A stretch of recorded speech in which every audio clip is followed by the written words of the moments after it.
Trump's plane for a couple of days. 2 days. Flying around. Yes. And then you saw him at the rallies, several rallies, right? 4 rallies. 4 rallies. Yeah, I want you to tell our audience who was at the rally. Well, that's what really struck me more than anything else.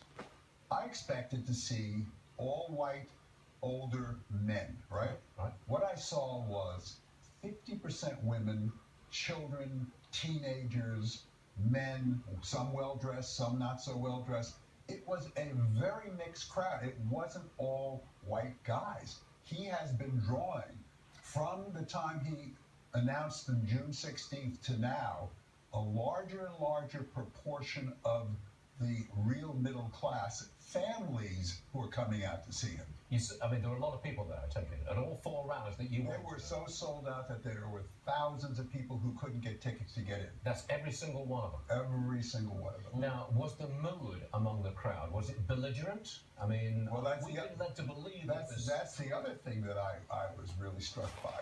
I expected a kind of an angry crowd, you know. Yeah. Not at all. They were in a very good mood. They were laughing at a lot of his jokes. They were cheering him. They had smiles on their face. Now, look, I don't want to leave the impression that I am a Donald Trump supporter. I'm a journalist, so I'm going to try to be... Tell us what you saw. What I saw. I did not see an angry crowd. I saw a crowd when he made fun of Ted Cruz, who laughed. He's a wonderful entertainer. And in fact, he said to me, he said, you know, these people don't want to be bored. They want to be entertained. This was before he went on. And he is very good at that. And they had a good time. It was like, he said he was like a rock star without a guitar. He was up there entertaining them, and they enjoyed it. Now, you saw him at times when he was not in front of the cameras, Yes. not in front of the crowd, and maybe he was in his plane or talking to his family. You saw that. How does he relate to people? I mean, is he an ordinary kind of guy? You're fired? I mean, what's he like? It's not easy to answer that question in one sentence, and I'll tell you why.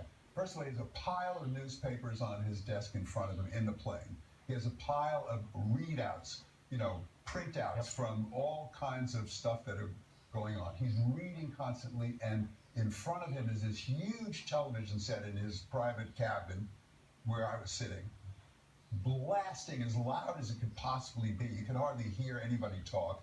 And he's watching Ted Cruz, he's watching Fox News, he's watching Geraldo Rivera, whoever's on. He's watching you, and he's talking to the TV set.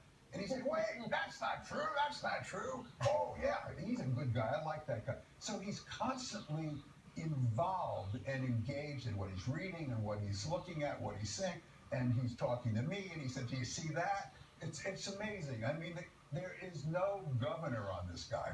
They pour from the front lines, if ever. Ed Klein, everyone, thank you very much indeed.